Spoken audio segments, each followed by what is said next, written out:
What would be the benefit for me to acquire a student loan? A lot of times people wonder because they look at, okay, if I get a student loan, I will get an increase in pay if I get my master's degree, but I will have that obligation to make that monthly payment for to repay the debt of the student loan. How big a benefit would it be? Well, in this video, I'm going to show you guys my formula that you should use to find out the true difference that a student loan acquisition will cause for you in relation to the increase in pay, the acquisition of that loan or payment, and that number, looking at how big of impact that will be on you. First, let's do a little quick screen share. And actually, what you see right here, guys, is 3 different loan amounts, right? And this actually can be used if somebody's just, initially going to school. Doesn't necessarily have to be if somebody's actually looking to go back to grad school or get that PhD. You can use this for anyone that's actually just starting school to see that. The only difference is when we actually looking at somebody that's going maybe looking to get a student loan to go back to grad school or go and get a PhD, you have some idea what their income would be. The only thing with a new student, you'll just be kind of actually guesstimating what their potential income will be for what they're going to school for. The only problem with that is they may change their major. But with this said, for explanation purpose, we'll kind of just go with the scenario of somebody that's a professional, they're looking to go to grad school and to increase their income and look at the benefit that will be for them, okay? But you can use it for a new student. Again, you're just kind of guesstimating what career path they're going to go on, if they're going to stay on that or not, right? What we're looking at right now, 3 different loan amounts. You see $30,000, $50,000, $100,000. I did a Google search on student loan rates, and the 4.66% is kind of like the national average for the lowest amount during that range. You have basically a 10-year term, which usually what student loans go for, and the respective monthly and annual payments for each one. For the example we're going to be using the $50,000 loan, okay? Which just says somebody's going to grad school. I think that's a fair amount to look at, maybe a little bit less, maybe a little bit more in regards to that. But I think that's a safe amount to look at it in regards to for grad school. Even though grad schools are cheaper, but the actual loan amount may be more, because it's based on your income with that. Right here, we have some income variances right here. So let's look at these, guys. You see different actual yearly salary. You have a $40,000, $50,000, $60,000. These are the respective amounts that a person will be making for those each month. And then in this next section, I have, and this is based off information that I got from Indeed.com, that states that typically a master's degree will increase your income by 20%. So what I did a 20% increase on the incomes. You'll see those right here from 40 to 48, 50 to 60, 60 to 72,000, and the respective monthly salaries for each one of those, right? And so when you see right here, this is the increase in salary for each one, okay?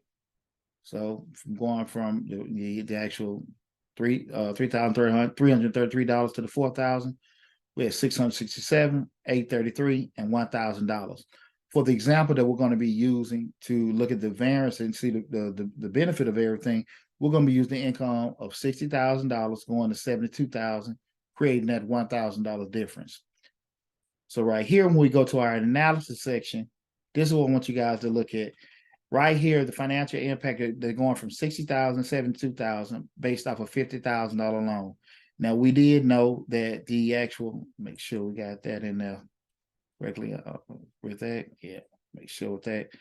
The actual loan amount that you have is, the increase in income is $1,000 for, from going from $60,000 to $72,000. That was the difference. The loan payment that you're paying is $522, which creates a monthly difference of your income of $478 and $5,736. This is very, very important. I want you guys to understand, because far too often people can look at it and say, hey, listen, if you get this actual loan, we're going to increase your income by 20%. But the problem that come up, people don't forecast and understand that, listen, the income is increased by 20%, but you still have this debt that's going to be cutting into it. This is why you want to look at this actual monthly, difference right here. Very, very important with that, because that 478, you got to decide to yourself, is the 470, and it's a you call, is the 478 going to be beneficial to you for the amount of debt that you're going to acquire. Okay. That is a you call. This is the actual thought process you had to go through in regard to that, to say, listen, if I'm going to acquire this debt, be it make me a little bit more uncomfortable or comfortable, however it does, for the amount of money of the debt, the acquisition I'm going to have is the $478 on a monthly basis, or the $5,736.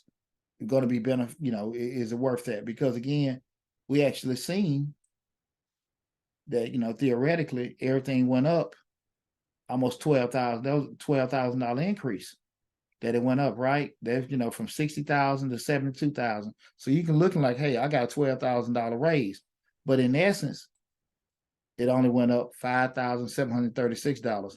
This is very, very important, because far too often people don't make this analysis. And again, it's an individual call to say if it's good or bad. But anytime you're looking at to acquire any kind of student loan debt, this needs to be the thought process we're doing it, not necessarily looking at the front end, the income increasing, or just avoiding the actual acquiring the debt. Look at the actual benefit with doing this. You can do, this can be applicable to, any kind of plug and play. Now, if you need any kind of assistance with actually getting any data in regards to loan amounts, you can go student loan calculator and do your plug and play to find out these amounts as far as the payments and the annual payments. Oh Lord, I got that misspelled. I apologize. Please forgive me. But to find out, with those numbers, so you can, that's very easy. Just Google student loan calculator and you can figure that out. But definitely, guys, going back to this, you need to know that number and to make that decision. For me to acquire this debt, was the $478 going to be enough for me to go through the actual, process of acquiring this debt, going to school and stuff for doing that? And I think once you have that number in front of you, then you can make it a more of an informed decision. Okay. I hope that guy helped you out, guys. Let me see if I can get to the YouTube channel and let you guys know I am Deonte Burden, aka Mr. Short Dollar himself. On the Mr. Short Dollar YouTube, we talk about personal finance, entrepreneurship, real estate investing, and business. To stay updated with more great information like the information we just went over and all other information coming down the pipe, hit that $ in the bottom right-hand corner to subscribe to the channel. And also make sure you hit the bell to get a notification each time we upload a new video. Hope this information will benefit you guys. Take care of yourself, be safe, and I'll talk with you soon.